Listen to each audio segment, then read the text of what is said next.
आज की वीडियो में मैं आप लोगों को मास्टरपेशन के रिलेटेड जो भी मिथ्स चल रहे हैं आज के टाइम पर, जो कई सारे इन्फ्लुएंसर्स हैं जो बोल रहे हैं कि घुटनों का ग्रीस, जो सीमन को घुटनों के ग्रीस के साथ मैच कर रहे हैं या लिंक कर रहे हैं, उनके बारे में आज आपको मैं बताऊंगा। जो सीमन है वो हमारे टेस्टिकल्स में बनता है, जो स्पर्म्स है हमारे टेस्टिकल्स में बनता है। एंड जो ग्रीस की बात करते हैं, ग्रीस, उसको अगर मैं एक साइंटिफिक टर्म में बोलूँ तो उसको बोलते हैं साइनोवियल फ्लूइड, जो कि हमारे जॉइंट्स को लुब्रिकेट करता है, मूवमेंट को स्मूथ बनाता है, जो प्रोड्यूस होता है साइनोवियल मेम्ब्रेन के थ्रू प्रोड्यूस होता है। तो टेस्टिकल का एंड साइनोवियल मेम्ब्रेन का कोई भी आपस में लिंक नहीं है कि अगर आप मास्टरपेट करते हो, आप अपने सीमन को इजैकुलेट करते हो तो आपका जो साइनोवियल फ्लूइड है वो कम या ज्यादा होगा, नहीं। दोनों के बीच में कोई भी लिंक नहीं है। सीमन जो है, स्पर्म्स जो है वो डेली बेसिस पर बनते हैं, साइनोवियल फ्लूइड है वो डेली बेसिस पर बनता है। दोनों का बिल्कुल अलग अलग काम है। तो आज की वीडियो में मैं मास्टरपेशन से रिलेटेड काफी सारे मिथ्स है उनको क्लियर करूंगा एंड आप लोगों को बताऊंगा कि क्या ये एक सेफ प्रैक्टिस है या फिर ये एक अननेचुरल, एक अनहेल्दी प्रैक्टिस। तो सबसे पहला पॉइंट क्या है या सबसे पहला मिथ क्या है कि अगर कोई इंडिविजुअल मास्टरपेट करता है तो उसके जॉइंट्स में पेन होगा, उसके जॉइंट्स की जो हेल्थ है वो खराब होगी। नहीं। सबसे पहली बात, जो जॉइंट्स में क्रैकिंग साउंड्स आती है जब आप कोई इंडिविजुअल बैठता है या खड़ा होता है या कोई वॉकिंग करता है, उस टाइम पर क्रैकिंग साउंड आती है, तो उस क्रैकिंग साउंड को लोग रिलेट कर लेते हैं मास्टरपेशन से। बट जो क्रैकिंग साउंड है, जो कट कट कट की जो वॉइस आती है, वो जो साउंड आती है, उसके पीछे का रीजन है कि जो हमारे जॉइंट्स है उनके बीच में होता है नाइट्रोजन बबल्स। फॉर एग्जाम्पल, अगर मैं उंगलियां भी कटकाता हूँ तो यहाँ पर भी जो है मेरे जॉइंट्स के बीच में क्या है, नाइट्रोजन बबल्स होते हैं जो कि बर्स्ट होते हैं।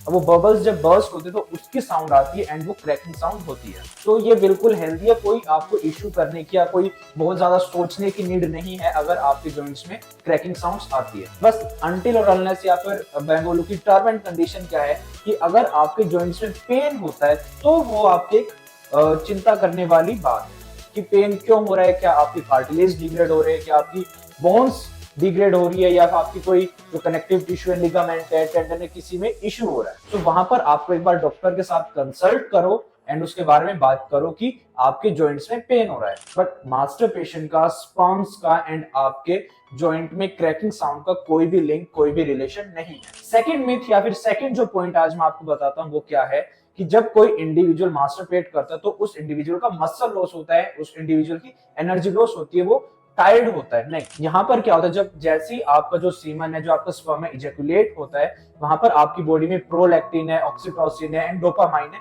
ये हार्मोन लेवल बढ़ जाते हैं एंड ये आपको एक रिलैक्सिंग फीलिंग देते हैं। वो जो फीलिंग आती है वो रिलैक्सेशन की फीलिंग आती है, ना कि थकान की फीलिंग होती है। एंड उस रिलैक्सेशन में आपको नींद आती है, आपकी बॉडी जो स्लीपी स्लीपी फील करती है।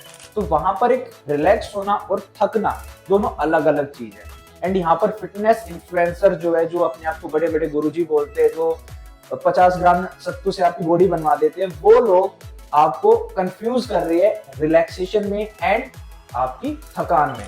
जब कोई इंडिविजुअल मास्टरपेट करता है तो वो रिलैक्स होता है, आपकी बॉडी में जो हैप्पी हार्मोन्स है, जो फील गुड हार्मोन्स है, डोपामाइन है, सेरोटोनिन है, ऑक्सीटोसिन है, जो ये हार्मोन लेवल है, प्रोलैक्टिन है, ये बढ़ते हैं, जो कि आपके मसल्स को, आपके ब्रेन को, आपकी बॉडी को रिलैक्स करते हैं, थकाते नहीं है। एंड ये जो रिलैक्सेशन है ये भी कुछ टाइम पीरियड के लिए होती है, शॉर्ट टाइम के लिए होती है।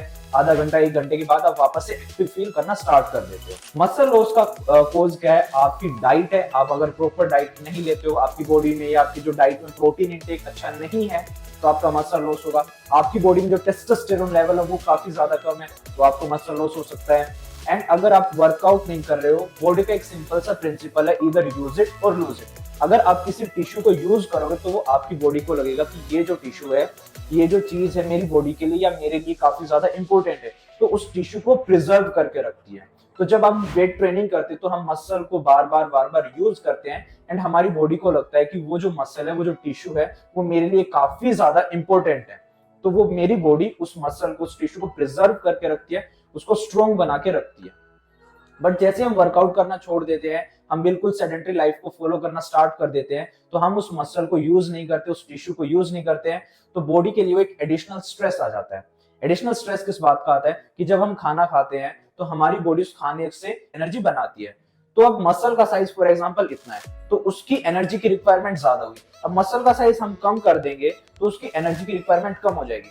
तो बॉडी के ऊपर स्ट्रेस ज्यादा क्या होता है कि अब उस खाने में से या कोई भी चीज आप ले रहे हो, उसकी एनर्जी ज्यादा कन्वर्ट करनी पड़ रही है, तो बॉडी को मेहनत ज्यादा करनी पड़ रही है, जबकि उस टिश्यू को हम यूज भी नहीं कर रहे हैं। तो बॉडी जो मसल है उसको धीरे धीरे धीरे धीरे छोटा करना एट्रोफी स्टेट में ले जाती है। तो मसल लॉस का कई सारे कोज होते हैं, बट मास्टरबेशन उसका कोज नहीं है। कोज क्या हो सकता है? आपकी जो डाइट है इनकम्प्लीट है, आप अच्छी डाइट नहीं ले रहे हो, आपकी लाइफस्टाइल अच्छी नहीं, आप सेडेंटरी लाइफस्टाइल को फॉलो कर रहे हो। तीसरा, आप उस मसल को यूज नहीं कर रहे हो। या फिर चौथा क्या है कि आपको कुछ ऐसी डिजीज हो गई है कि आपका मसल लॉस होता है। उस डिजीज में या फिर इन किसी भी कोज में अगर आपको कोई भी इशू लगता है, आप सबसे पहले अपने ट्रेनर से मिलो, अपने ट्रेनर के साथ बात करो, अपने न्यूट्रिशनिस्ट से, अपने डाइटिशियन से बात करो एंड अपने डॉक्टर से बात करो। थर्ड पॉइंट कि लोगों को लगता है कि अगर कोई इंडिविजुअल मास्टरबेट करता है तो उसका स्पर्म काउंट कम हो जाता है। नहीं, हमारी बॉडी में डेली बेसिस पर स्पर्म बनता है, मिलियंस ऑफ स्पर्म हमारी बॉडी डेली बेसिस पर बनाती है। फॉर एग्जांपल, किसी इंडिविजुअल ने 1 ट्रिलियन स्पर्म उसकी बॉडी बना रही है। अब उस इंडिविजुअल ने इजैकुलेट किया, मास्टरबेट किया, तो 1 ट्रिलियन कम हो गए। अब वो वापस से अगर मास्टरबेट करता है या सेक्सुअल एक्टिविटी करता है तो उतने के उतने पहले के जितना जो स्पर्म काउंट है उतने नहीं आएंगे। अब बॉडी भी एक मशीन है, उसको भी वापस से उसको बनाने के लिए, स्पर्म्स को बनाने के लिए टाइम चाहिए। एंड कोई इंडिविजुअल अगर इजैकुलेट करता है तो वापस से उतने स्पर्म बनने में अप्रोक्स 70 to 80 आवर्स लगते हैं। आपके तकरीबन 3 से 4 दिन लगते हैं एंड आपकी बॉडी वापस से उतने ही स्पर्म्स बना लेती है। कोई भी ऐसी दिक्कत नहीं आती कि आपकी बॉडी में स्पर्म काउंट कम हो जाते हैं। बट अगर आप अपनी बॉडी को ब्रेक नहीं देते हो, अपनी बॉडी को रेस्ट नहीं कर देते हो, तो वापस से उतना स्पर्म नहीं बनता है, उतने स्पर्म काउंट नहीं आते हैं। अब बॉडी को जब तक रेस्ट नहीं मिलेगा, ब्रेक नहीं मिलेगा, आप एक ही दिन में 2 बार 3 बार 4 बार मास्टरबेट करोगे तो ऑब्वियस सी बात है आपकी बॉडी भी एक कहाँ तक एक लिमिट है उसकी भी, कितने स्पर्म वो बना लेगी। आपने इजैकुलेट किया मॉर्निंग में, फिर वापस आप आफ्टरनून में कर रहे हो, इवनिंग में कर रहे हो, नाइट में कर रहे हो। अब बॉडी की भी एक लिमिट है, अब कितनी देर तक वो कितने स्पर्म्स बनाएगी, कब तक बनाती रहेगी। अब जब तक आप उसको ब्रेक लो, फॉर एग्जांपल आज आपने मास्टरबेट किया, 2 दिन 3 दिन का ब्रेक दो, वापस से आप करते हो, चौथे दिन 5वें दिन आप मास्टरबेट करते हो, तो आप देखोगे, आप नोटिस करोगे कि उतना ही जो स्पर्म काउंट, उतना ही स्ट्रीमन है, आपकी बॉडी इजैकुलेट करेगी।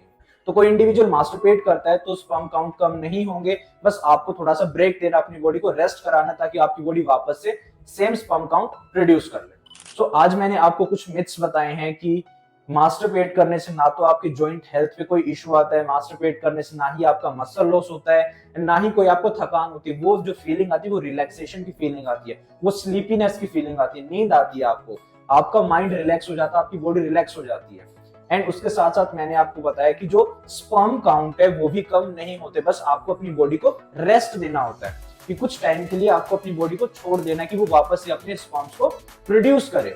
तो जो लोग आपको बोलते हैं कि अगर कोई इंडिविजुअल मास्टरबेट करता है तो उनके नीज में पेन होगा, जो घुटनों का ग्रीस है वो खत्म हो जाएगा, तो इन लोगों को फॉलो मत करो, उनको फिटनेस का एफ भी नहीं पता है। वो इंडिविजुअल कुछ स्टेरॉइड लेकर अपनी बॉडी बनाता है, फिजिक अच्छी करता है एंड आपको सत्तू पिलाकर बोलता है कि सत्तू पियो एंड आपकी फिजिक काफी अच्छी हो जाएगी, आपको अपनी जो ड्रीम फिजिक है वो अचीव कर लोगे। नहीं, उसको साइनोवियल फ्लूइड में एंड स्पर्म्स में क्या डिफरेंस है ये नहीं पता है, एंड वो आप लोगों को सिखा रहा है। तो ऐसे लोगों से दूर रहो, अच्छी चीजें देखो, समझो, पढ़ो, उसके बाद किसी भी चीज को फॉलो करो। एंड ऐसे ही और भी ज्यादा इंफॉर्मेटिव वीडियोस के लिए आप हमारे चैनल को सब्सक्राइब कर सकते हो, कोच हिमांशु।